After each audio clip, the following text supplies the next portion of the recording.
Weaving is more than just an art. It's a language of its own, one that tells stories, preserves history, and connects generations. As threads intertwine, so too do the teachings and wisdom of the Cherokee people, each pattern a reflection of community and culture. Join us as we explore how this traditional craft continues to shape and inspire, no matter where we are.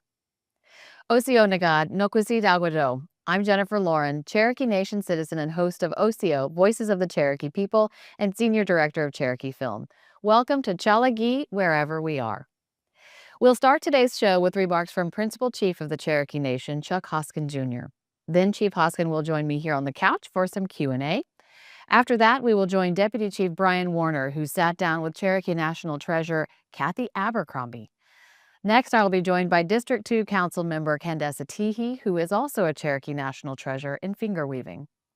And finally, we are excited to have Cherokee National Treasurer Robert Lewis in studio to tell us a story. And now it is my pleasure to introduce my friend and Principal Chief Chuck Hoskin Jr. for his remarks.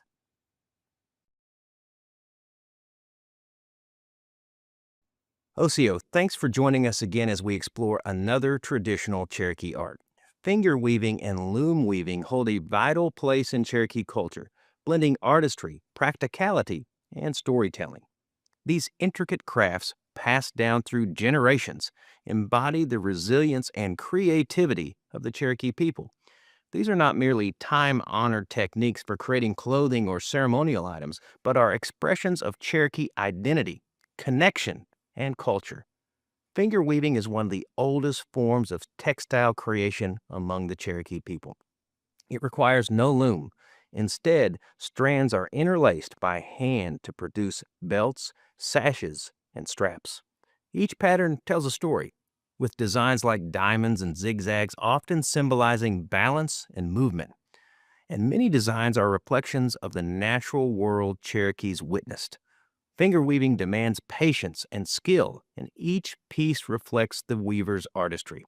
Loom weaving, introduced later after interaction with European settlers, added new and exciting dimensions to Cherokee textile arts. By using a loom, weavers could produce larger, more structured pieces, things like blankets and shawls.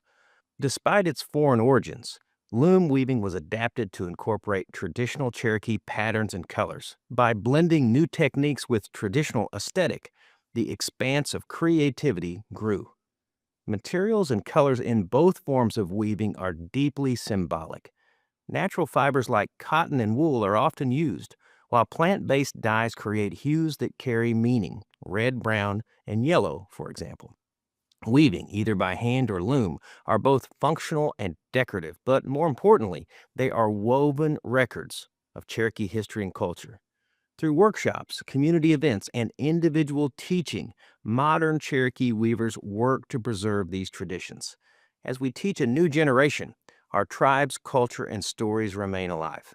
Finger weaving and loom weaving will always be a bridge between the past and the future. With each woven thread, we strengthen the fabric of Cherokee culture. Widow. Widow Chief, thank you so much for joining me over here to talk a little bit more about the Cherokee tradition of weaving. So I want to know what, in your opinion, can we learn from the art and knowledge of Cherokee weavers to strengthen our cultural connections today? Well, we can learn the place in history that these arts and crafts and lifeways really represent. I'm learning a lot every day. The idea that the loom wasn't ours, but we made it ours and we adapted it, I think says something about how the Cherokee people over time could take environments that were changing and adapt them to our own way of doing things. And so that now has become a long time tradition. Loom weaving, finger weaving goes back further, but in each of these works of arts, these creations that you see, you can see something about our past. It could be symbolism. It could be the way that we look to nature and our surrounding world to achieve some balance. Talking to the artist is probably the most important thing. So if you get a chance to talk to somebody who's created this, you learn about their personal story, then you get a sense that this really is part of a chain that takes us back to our creation, all of these lifeways and works of arts. And so that, I think, strengthens us as a people. Absolutely. So tell me, why do you think it's vital to keep a craft like weaving alive and perhaps inspire a new generation of Cherokees? Well, it's vital because we have to make a decision here in the 21st century. We have to be purposeful about it, which is, do we want our culture to be something that you read about in books only, you see in a museum? Do we sort of accept that in this age, our cultural lifeways are just going to be about a great native culture there once was, and we're somehow departing from that? The answer has to be no, and I think most Cherokees say it should be no. It can only be no, though, if we keep it alive. And so making sure it's part of something that is in our communities, making sure we've got people that come after the great ones that we've seen that does this craft of weaving. That's important. Making sure from time to time that we use these pieces of art ourselves. I've got a finger woven belt from Candessa Tehee before she was a council member. She's been doing this a long time, and I wore it, I think, at my first State of the Nation address. And so making sure that's part of both the cultural life of our people and the civic and day-to-day lives of our people is important, because the other direction is to make it a thing of the past. And we just can't have that if we want to truly be Cherokee people. Right. And I'm a big fan of native fashion, and there's a lot of it, happening. And I love to see when people incorporate weaving and finger weaving, which I am seeing a lot of with Cherokee fashion designers. It's great. So what steps is the nation taking to support and promote traditional arts like weaving as a way to preserve our culture? Well, it's been going on a long time, certainly long before the deputy chief and I took office, but there's an important law that we put on the books called the Artist Recovery Act, in which we looked at what was happening during the pandemic to our artists, particularly those who are on in years. Difficult to get into the market, difficult to keep making a living, difficult to get out and teach classes when we're all dealing with what we all remember dealing with from the pandemic. So injecting $3 million into purchasing more art to give them work, and also to enrich our nation in terms of the art that we purchase, giving opportunity for a new generation of artists to take classes from these great artists like Cherokee National Treasures, helping them adapt to the modern marketplace. Even when times are not shut down because of pandemic, we need to make sure our artists, if they want to, can get into streams of commerce electronically. That's the way of the world today, and some of them haven't used those sorts of methods. Yeah. And so helping them do that, I think, has been very useful. We put a lot of artists to work. We've helped create stockpiles of great art that we can put throughout our facilities. And again, those classes are just important, I think, to make sure they're available in our communities, because you never know which young person out there, or maybe not so young person, might be the next Cherokee National Treasure doing loom weaving, finger weaving, or any of the number of great ways that we can support art.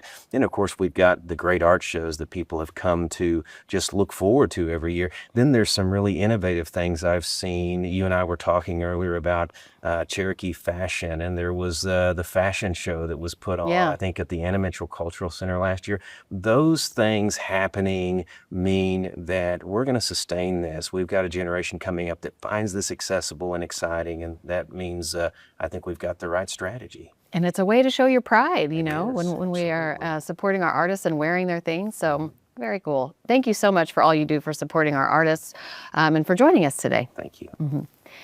We now go to Deputy Chief Bryan Warner, who is joined by Cherokee National Treasure Cathy Abercrombie. Cathy actually wove the blanket on our set here. Deputy?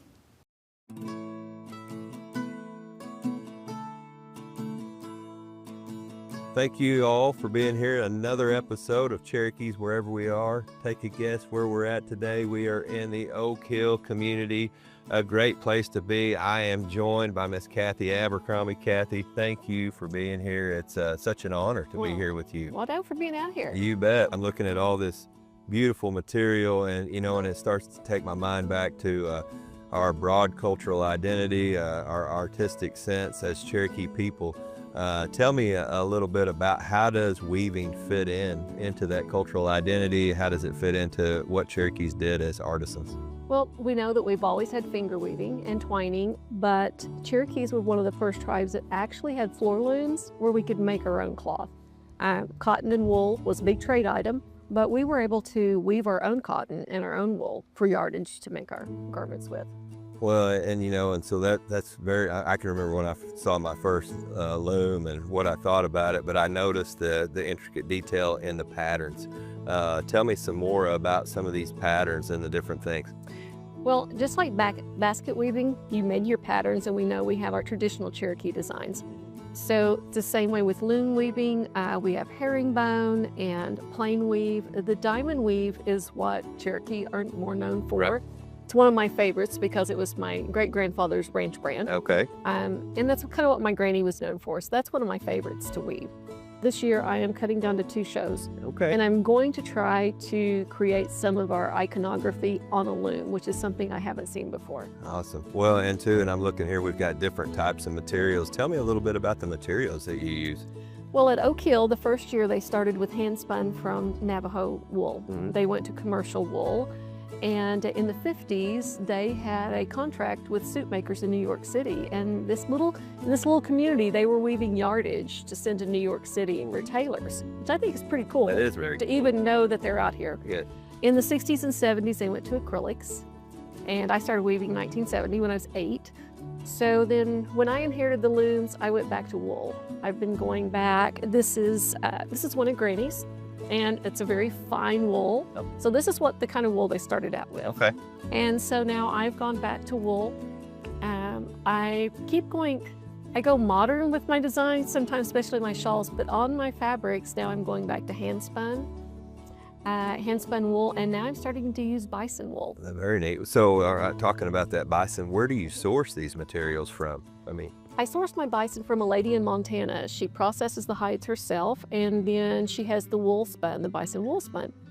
Extremely expensive. So one of my goals is with our tribe is when we start processing our bison to be able to process our own hides and make our own yarn. Right. Well, that's interesting. And I know some other tribes that also have herds, so maybe we can take a look at what they're doing. Don't we need to buy it from Montana? No. One of our tribes need to be able to do it here. Absolutely, especially with 39 federally recognized tribes in the state of Oklahoma. There you go. Well, with indigenous people, when we take an animal for meat, we're supposed to use all of it. Absolutely. So I think it's the same way. You've talked about some modern things right there, and earlier we were talking about living in the 21st century as a traditional Cherokee.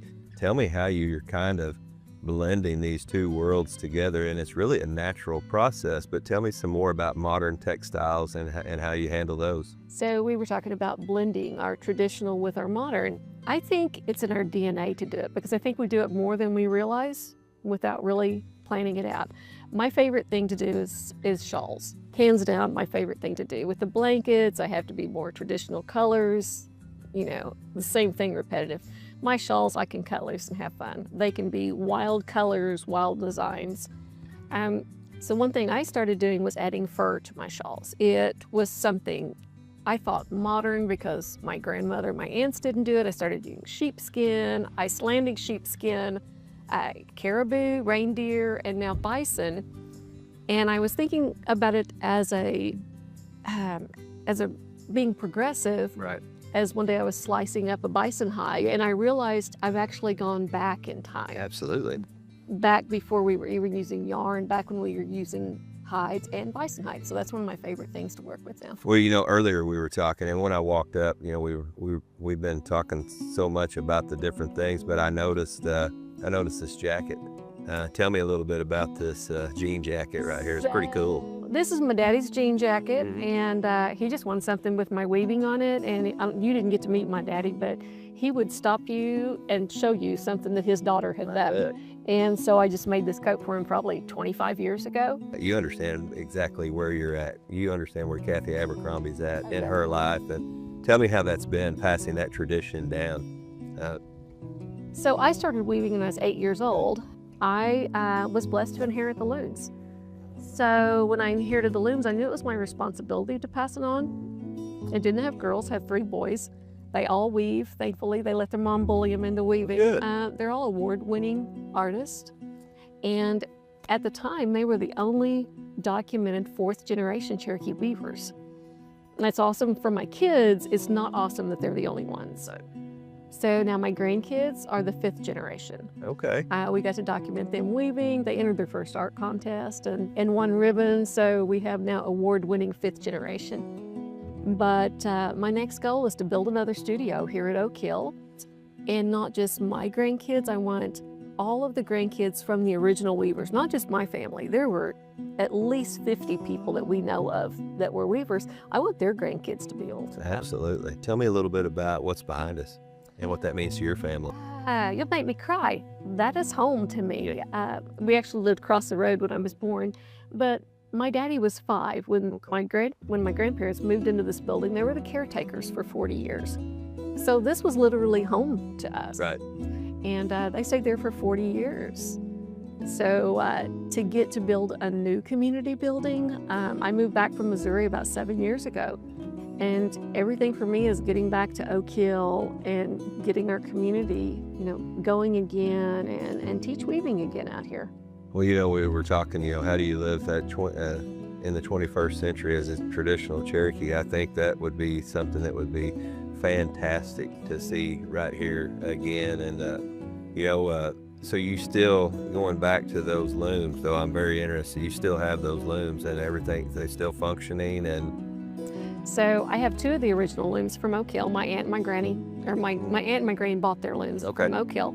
They were made at Sequoia Orphan Training School in 1938. So like we have shop class now, they had shop class. John Ketcher was a student. He was 17. He helped build these looms, and then he went out and taught weaving. So he came and stayed with my granny for 2 weeks as a 17-year-old and taught her how to weave. Wow, what traditions. But these looms, they're oak and iron.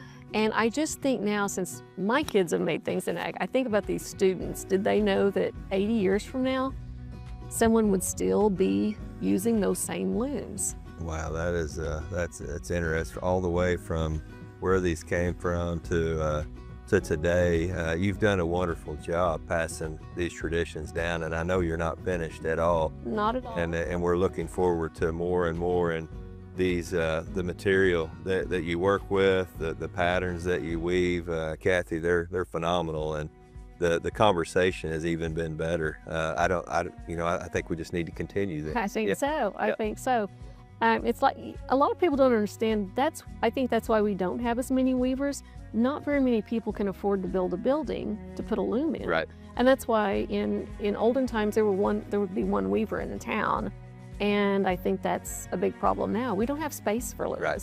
We'll get a new community building. I'm getting ready to build. This will be the 3rd building my family has built to protect these looms. Right. And the looms are a part of it. Wow, that is interesting. Well, Cathy, once again, thank you for your time, your talent, and your dedication to your craft and to the Cherokee people and passing these traditions on. Thank you for being a good listener as a young lady, 7 years old, learning all the way up and through, and just looking forward to visiting and spending more time with you. Thank you for allowing us to come here to your community in Oak Hill today. So, Jim, we're going to send this back to you, and thank you, everyone, and have a great day. Wado. Wado, Deputy Chief Warner. It is always wonderful to see Cathy's studio, and to see what she's working on is fun. If you would like to learn more about Cathy's family tradition of weaving, you can catch her story on OCO TV, of course, online anytime at oco.tv. I am now joined by Councilor Candessa Tehee, representing District 2, and a Cherokee National Treasure in finger weaving. Wado for joining us. Who better to teach us a little bit something about finger weaving? So I'm really excited for this. Can you, first off, start by sharing some of the history of finger weaving with the Cherokee Nation and how this tradition has evolved over time? Yeah, absolutely. Well, finger weaving within Cherokee Nation is one of our oldest ways of making kind of cloth. So one of our oldest methods of textile production. And in the later days, when we began trading for things, and say we had a blanket, and that blanket became worn and unusable, well, what we would do, instead of throwing the blanket away, we would repurpose it. And so oftentimes women would unravel those blankets and would take the threads out to then create these types of belts. Prior to the use of those kinds of trade goods to use as fibers to create belts or bags or whatever an artist was creating, they would actually take natural materials and create cordage. And so, we had the the eastern buffalo, which was a little bit smaller than the plains species. But they would take the hair from that buffalo and they would actually spin it into fiber, into cordage, into what we might think of as yarn, and they would actually create belts out of that too. Oh, that's so cool. And you brought some of the things that you have created and one that you're currently working on. So, what do we have here? Okay, well, what we have here, we have a small selection of things, and I'm an artist who my art is something that not a lot of other people do. Whether we are talking about people within Cherokee Nation or even people within other tribal nations, finger weaving, I think, because it is highly complex and it's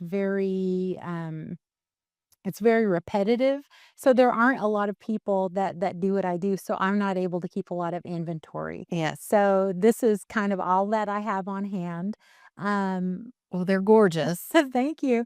And these are all dance belts that would be worn during Cherokee ceremonial dances that some people might call them stomp dances. Mhm. So these are all kind of ceremonial slashes. To the left over here, we have the first belt that I ever made, Oh, and I made this belt back in 2000, and so it's going to be 25 this year. it's beautiful. Looking Thank good you. for 25. And here we have a diamond pattern, which is done in either fire colors. Well, I would really say fire colors, just kind of in honor of that ceremonial fire that we use during our ceremonial dances. And then this piece was done for an individual, and it has various diamonds in various kind of interlocking shapes, but it's kind of almost reminiscent of the pattern on, say, a diamondback Okay. rattlesnake Uh-huh. or a rattlesnake pattern, and then we have just some diamonds over here to the far, on the far side over Okay. here. Mhm. Yeah, and you can tell that that piece is in progress because I still have, a header stick just to help me kind of organize and arrange those multiple strands of yarn that are in there. And then, of course, the earrings. So, I mean, your earrings and belts and sashes are sought after in the Cherokee Nation. The earrings that you're wearing, the earrings here on the table, Yeah. they're gorgeous. And these bells actually represent 2 different styles of weaving. And so the chevron, which kinda looks like V's, and then this diamond pattern here, they're done in what's called like a warp face weaving. So you only have 1 or 2 strands that are moving through the yarn at one time. In these white pieces here, this is called oblique Mhm. weaving, and with the oblique or what might be termed open face finger weaving, these pieces have multiple warps and wefts that are all moving at the same time. So you have to be really good with both hands in order to create one of these pieces. And the oblique finger weaving is something that not very many people do. Yeah, Yeah. absolutely. So how do you select the materials and the colors for your projects? And are there specific elements that hold significance? Oh, absolutely. I kind of mentioned a moment ago about how this piece kind of is reminiscent of the fire. And so it is kind of an inspiration of our ceremonial fire, which is why it kind of has that bright yellow color that's right in the middle, because you do see kind of those variations of yellow, red, and darker maroon colors.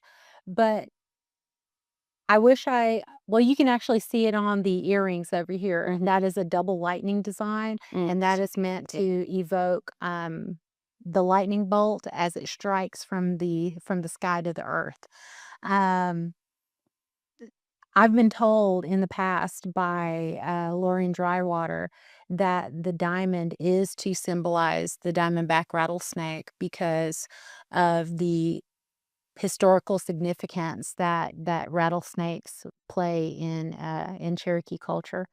And so in terms of colorways, oftentimes when someone is asking me to create a belt, they have colors in mind. Mm-hmm. And typically, I'm happy to use whatever colors they're suggesting. Sometimes there are colors I think that don't necessarily go that well together, and I might suggest something to add some contrast, or something to maybe draw in a different feel for the piece. But oftentimes, when I'm creating something, I'm not doing it what an artist might call on spec or on speculation. Typically, I'm making it for somebody. And when I'm making it for somebody, sometimes I'm inspired. Um, like the color white, for instance, they'll talk about following the white path Mm-hmm. in Cherokee culture. And that's kind of thinking um, thinking bigger than yourself, thinking higher than yourself, trying to make sure that you are not only acting right and doing right, but you're thinking right as well. That you are trying to maintain character and integrity. So using that color white or off white, I think is symbolic of that Cherokee value of trying to be in harmony with others and trying to do right by others. Yeah, that's Yeah. great. Can you tell me what are some of your favorite pieces to create? Is there a favorite type or Um, part of a piece? my favorite part of the piece is probably after I've got everything on the header stick, after I've got my beads loaded, and then I can just get to it. Then I Yeah. can just rock and roll and I can weave. I've always joked around that if I were ever to become a big time artist and have an intern, they would be the ones who put my beads on my piece. Because these beads that you see here, they're not overlaid on top of the yarn. They're actually placed onto each individual strand of yarn. And it can take as long as weaving the piece itself. The setup and prep can definitely take as long as the actual weaving itself. Um, so my favorite part is kind of when I'm in the middle of it. Mm-hmm. I've already gotten past kind of those ugly starter rows. Yeah. Because no matter what kind of art you're making, the first or second, whether you're talking about the first or second stroke of paint, the first or second row of beads, Mm-hmm. the first or second row of weaving, you don't really have an idea of what the piece is going to be. But when you start hitting that middle section and getting into that rhythm, you know what it's going to become, and I think that's really exciting. Yeah, that's great. I'm imagining this process of putting the beads on, and it seems very intricate. But as far as my favorite type of piece to Uh-huh. create, I it's the most challenging because it would have to be earrings. Yeah. And it's the most challenging to create because they have to match, they have to be the same True. size, Yeah. they have to be the same tension. So it really is an exercise in expertise and skill to get both earrings Mhm. looking the same, with the same tension, the same size, and so that they match. Maybe not necessarily identically, Mhm. but you want them to be sisters, Yeah. right? Yes. Yes. Yeah. I can imagine. So, can you walk through the process when you make a traditional finger woven sash or belt or earrings, and how that is different from loom weaving? All right. Yeah, absolutely. So, when you are creating a finger woven piece, typically you start with the type of yarn that you're going to use, the type of fiber that you're going to use. And all of these pieces here, well, except for I think the blue earrings there, but the majority of these pieces here, they are using a worsted weight wool yarn. Okay. And so the worsted weight wool yarn, it's got 3 strands that wrap around each other. And so it's a little bit bulkier and it's a little bit easier to work with. It works up a little bit faster. But if you're using a 2-strand ply, which is 2 strands that are wound around each other, then you're talking about a fingering weight. And the fingering weight is really, really super thin. Mhm. So you kind of have to decide on which size and weight yarn that you're going to be using, which colors that you're going to be using. And then you have to know what size piece you're going to create, because as you weave, you're going to lose about 20% of that length as you're weaving. So and I'm not great at math. I'm not great at math, but I do have a calculator that I keep in my pocket on my phone. And so I will typically calculate that out. If I know I'm going to need 60 inches of finished finished woven piece, then I will add 20% onto whatever I'm measuring. I see. Okay. And when I'm measuring the yarn out, what I will do is I will measure one, and then I will lay it on the ground, lay it on the couch, lay it on the bed, whatever. And then I will measure each piece using that piece as my guide, Okay. because I don't want to pull that yarn tight as Uh-huh. I'm measuring it out, because if I do, it's gonna, once you untie it, it's gonna kind of bounce back a little bit. That makes And sense. you're gonna lose some of that length. Yeah. So I'll do all that, measure it all out, decide whether I'm going to be using beads, what kind of beads I'm going to use. And then I will use a clove hitch to tie it onto a header stick. And then what I'll do is I'll either tape that header stick down, because I'm actually using my fingers only as the only tool to create the woven product. And I'm doing that by overlapping threads, interlocking threads, having them change places, which is how you accomplish either the arrowhead or the lightning pattern, or with these weft pieces. If I'm using two colors of yarn, I might interlock them to make sure that I have a solid color border and then a different color interior. And so, like I mentioned, the prep takes about as long as the weaving does. Yeah. Yeah. Yeah. And then with a loom, it's totally different because Yeah. you're still doing the prep, but it's loading it into the actual Yeah. loom. Yeah. Absolutely. And my grandfather, Rogers McLemore, was a national treasure for loom weaving. He was in, I think, the second larger group of national treasures that were selected, I think, during the Wilma Mankiller administration, Oh, or during Chief Mankiller's administration. so And neat. I remember as a child being there in the weaving shop at Briggs, had these big floor looms, and they had these big moving parts, and they were flying shuttle looms. So you stepped on this thing and it flew the shuttle across. So all of the yarn was being loaded into this loom, into this kind of machinery. Well, not really machinery, because it's human powered, I guess. But it was all being loaded on to these things that they call heddles. And then you move the heddles up and down. So that way the shuttle is flying through, and that's how you create your patterns. Whereas with me, I'm doing it by hand, and either interlocking the threads and making sure I maintain the tension with my hands, or I'm manipulating the beads into different places. Wow. Yeah. You mentioned Lorraine Drywater earlier. How has your journey as a Cherokee weaver been influenced by mentorship? Oh my gosh. I wouldn't be where I am today as an artist, as a Cherokee woman, or as a person without the mentorship of artists who have come before me. Whether we're talking about an individual like Jane Austen, who is a potter, but who I have taken inspiration from her pottery designs and from her approach to her own artwork. Dorothy Dreadful Water Ice, which I do know how to loom weave. I'm also a loom weaver on a much smaller scale, like a tabletop loom.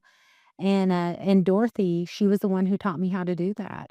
And she's the one who taught me um, the way that she looks at the designs, the diamonds and things like that in loom weaving. And so I was able to take inspiration from her. But I also take inspiration from individuals like Betty Frog, who is a national treasure for basketry, and who I was able to take some basketry designs like the Unbroken Friendship and translate those into a design that I can utilize within earrings, belts, bags. to really honor those for what they have shared with me and for what they've taught me, but to also try to help innovate with some of these ancient designs that have been passed down for generations. Wow, that's great. And then speaking of passing down, how are you passing this on to the next generation?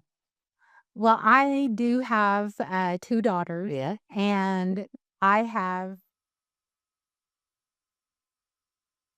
I don't wanna say pushed, Yeah. but Courage. I have very strongly and vocally encouraged them to learn how to weave.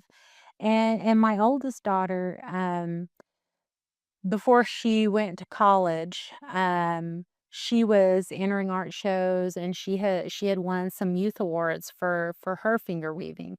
And so I'm very proud of both of my daughters who are carrying on some of the weaving tradition. My younger daughter is a little bit more of a loom weaver, but she does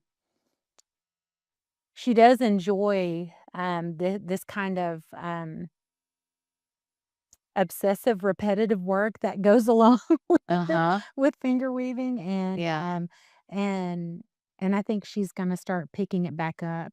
Yeah. But in addition to, my kids, I am also happy to share my expertise with anybody I can, largely because, as I mentioned earlier, I don't have the ability to keep inventory. I don't have stock. And with the demands on my time, unfortunately, I just don't have as much time as I would like to be able to create art and to be able to weave. So I would really love to create even more finger weavers. So when someone asks me to make them something, I can say, "Oh, well, I don't have time, but you can check with, Mhm. this other individual." Oh, that's great. Well, hopefully this will inspire a lot of people. Yeah. And I look forward to the day when I can have time to try my hand at finger weaving. Now, I don't know how good I would be. It seems like it's, with all the repetition and everything, it Yeah. seems like something that would take some time, but Yeah. it's beautiful and we appreciate the work that you're doing and the craftsmanship. So thank you for coming and sharing with us. We appreciate your time. Absolutely. Well, thank you for having me here today. Kayali Alicia, huh? I say thank you. What up? To wrap up our show, we have a special treat for you. Cherokee National Treasure Robert Lewis is here to share a story with us. Robert?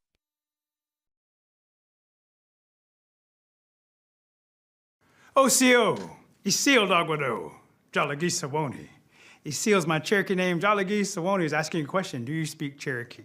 I hope most of you said, which means yes, but I'm pretty sure a lot of you said claw, which means no, okay? But at least we're trying to learn. Here's your story for today. At one time, a young woman went to go stay with her grandmother and her grandfather. Now, Grandma and Grandpa would help you when you're little, and this is what this woman was doing. She'd go there, she'd clean their house, she'd take care of the things, she'd be out there cooking, she'd be working in the garden. And one day while they're sitting there looking at that granddaughter, she begins to grow older and older as time goes on. And every year she goes and she takes care of her Grandma and Grandpa. That's what you're supposed to do. Grandma and Grandpa took care of you when you're little, you're walking along, you bump, you fall down, they pick you up, dust you off, let you go play some more. Grandma and Grandpa, they get older, they walk, fall down, you help them up, pick them up, dust them off, let them go off and do what they're doing. So it's kind of a circle of life thing. So as Cherokees, we're taught early on to respect and take care of our elders. So Grandma's been teaching that granddaughter how to weave baskets, and she makes one of the tightest baskets in the world. But even as tight as she can make it, it still leaks water. Even though they need water for that garden, she still has to get her granddaughter to say, come help me, I need water for the garden. Would you go to the river and bring us some water for the garden? So that granddaughter weaves a tightly woven basket, takes it to that creek, dips it in that water, comes back as fast as she can, because she knows the water's dripping out. When she gets back, she waters that garden. Day after day, year after year, goes and takes care of her grandma and grandpa. One day, that girl's out there in the field. She's become a young woman. While she's out there, grandpa's looking at grandmother and says, you know what? I don't know what we would do without that young girl. She always comes, she helps every year. It's amazing. We raised her right. Grandma says, yes, we did, but you know what? One day that girl's gonna get married. And Grandpa says, oh, if she gets married, what are we gonna do? We might lose her. Grandma says, oh, we won't lose her. She'll get a young warrior. He'll be able to hunt. Maybe she'll even bring some food from his hunts. We might have bear meat and deer meat again. Grandpa says, oh, that sounds good. Granddaughter, are you dating anybody? The girl says, no, Grandpa, I'm just working. I'm just trying to take care of your fields. Love taking care of you and Grandma, but I'm just working. Don't have time right now to look for a husband. And Grandpa says, well, I'm kind of disappointed. I was looking forward to some deer meat maybe later on. So they sat there, and later on, they gather some food from that garden. They're cooking, and they go to sleep that night. Well, fall comes in. As the fall comes in, these warriors show up. There's two of them, an older one and a younger one. The younger one's sitting there learning the traits from this older one. The older one's leading this younger one, saying, we must go from town to town. Towns are scattered all across this area. We go to the towns, we make sure everybody's being taken care of. Take messages back and forth for the chiefs. The young warrior says, yes, I understand. It's a hard job, it's a tough job. The old warrior says, you gotta be able to defend yourself from mountain lions, bears out here, wolves, also be able to hunt, take care of yourself. I have no time to look for a wife, but I finally found one. You, young man, you're gonna take over for me. You're gonna be out here one day, walking through here, making sure everybody's taken care of. And while they stop beside that creek where that girl gets that water, they're sitting there and the fog's built up. The warrior says, we'll stop here for tonight. We'll stop here, we'll camp. And so they sat down, they begin to make camp, and they begin to talk. The young warrior sitting there saying, I see what you mean. It's tough being out here, but I don't mind going out and helping. But every town we go to, some of those women, they try to marry me off to their daughters. The old man says, yeah, that happened to me too. But don't worry about it. One day you'll find the right one. Right? But we still got to go from town to town and make sure everybody's taken care of. And the messages we get sent back and forth between the chiefs. So the warrior goes to sleep. Fog builds thicker and more dense throughout the night. Next morning, Grandma comes out and says, whoa, it's so thick out here. Granddaughter, we need some more water for the garden. I know it's thick out there. You be careful. You watch out. Okay? There's bears out there and wolves. Granddaughter goes out, gets a tightly woven basket, goes to that creek. She makes her way down there. Now she's sitting there. She's looking for a spot to go out there and get that water. She happens to look up. The noise she's made is woken up the warriors, and they stand up and they're looking. But because they can't see each other, they're all trying to see what's going on across that fog. The older warrior's saying, there's something over there. I can't tell what it is. It's bent down kind of low. The young warrior grabs the weapon and says, what do you think it is? He says, I'm not sure. And while they're looking, the young woman's looking too. She's really, really still. And as she's watching, she's looking and she's staring. And as she's looking through the fog, she said, I wonder what that is. Grandma says it might be bears. And while she's sitting there holding that basket, the fog clears just for a second. The old warrior says, oh, I know what it is. It's a young girl. She's out here with a basket. Maybe she's getting some water. And the young warrior peeks up and looks and says, ah, she's beautiful. I think I found my wife. Starts to wave. And as he's waving, the young girl stops and thinks, that is a little bear. There's a bear waving at me. I better just go home. And as she starts to walk off, she starts to leave. The young warrior says, she's leaving. I got to do something to get her attention. Starts to wave, starts to dance, starts to sit there. He begins to sing. And a mud dauber comes flying out and lands right beside him and begins to talk to him. And the mud dauber has brought some plants and leaves and says, here, I bring medicine for you. Your young man there, he seems to be sick. He's having some kind of fit. He's kind of rolling around on the ground. The warrior says, I think he's trying to dance. He's trying to impress that girl over there. And the mud dauber flies up and says, oh, I know that girl. She's a good girl. She comes here every other day. Sometimes she comes 3 or 4 times a week. Sometimes she comes out here, gets water. She takes care of her grandma and grandpa. They live on that area. I get mud from their gardens, too. And the warrior says, well, we need to go to the next town. But the young warrior says, but I love her. I think I found my wife. And so the old warrior is looking at that young man, and the mud dauber says, wait. I know about love. I can help that young warrior. I tell you what, I'm going to go over there and talk to that girl. I'll get her to fall in love with you. And the mud dauber takes off, flies over there. Gets right beside that girl, starts to buzz around her face. And as she's sitting there trying to get water, she's starting to swing at him. Finally, she puts the basket down and says, leave me alone. I'm trying to get water for Grandma and Grandpa. And that mud dauber just flies closer and closer. Finally, she's sitting there. She says, I've had it with you. She picks up a stick. I'm going to knock you out. I'm going to take you down, and starts to swing. Come here. You're mine. As he's swinging, she's dodging as fast as he can. All they can hear across the creek from the warrior and the young man sitting there watching is this. You're mine. I'll get you. You're mine. Come back here. Young warrior turns and looks at the old warrior and says, that mud dauber's love magic is powerful. She's chasing him. She wants him. And so the old warrior says, yeah, I didn't know a mud dauber had that much power. The mud dauber comes flying back a little while later and says, well, she loves me, but I don't have time to get married. I'm too young anyway. And the old warrior says, well, what happened? Well, she got my house, and she threw it in the fire pit, and she burned it. She thought that would get rid of me, but I can make another house tomorrow. I'll see y'all later. And the mud dauber flies off. The old warrior says, come on, we got to go to the next town. And they leave. As they leave, the young warrior looks around and marks the spot where he saw that girl, so he'd remember. A few hours later, here comes that woman again. The clouds lifted up, but this time she has grandma and grandpa, and they both have sticks. And she's telling her grandmother, right here, that mud dauber flew around my face, right here. Got in my face, got on my hair. I couldn't get it. I threw his house in the fire pit. I burned it. Maybe he's gone now. Grandma looks at granddaughter and says, well, maybe he is gone. Let's make sure that house is gone too. Grandma stakes that stick inside that fire pit, ashes, and begins to stir it. The mud dauber's house rolls out now, hard like a rock. Grandma picks it up and looks at it and says, I need clay. Go get me clay like this mud dauber's house. The grandma sister watches as the granddaughter gathers some clay from the riverbanks and creeks and brings it to grandma. Grandma shows that granddaughter how to make the very first Cherokee pot. And when they wait, and she says, you used fire to burn this? And the granddaughter says, yes. They wait for it to dry. And when it dries, just like that mud dauber's house, they get it and they put it inside that fire and they burn it. And this is where we got our pottery. We got it from a mud dauber, a young woman who'd always go out there and help her grandma and her grandfather. And once she learned how to make her pots and her pots became well known around the area, she finally found love. And guess who she found? She found that warrior who came back looking for her. There's your story. Wado, skidon. Wado, Robert, it is always great to have you in the studio. That's going to do it for us today. We hope you've enjoyed this look at Cherokee weaving. We hope to see you next month for an all-new show. But until then, Cherokees have no word for goodbye. We say, do-da-da-go hunt ye. Until we see each other again, Wado.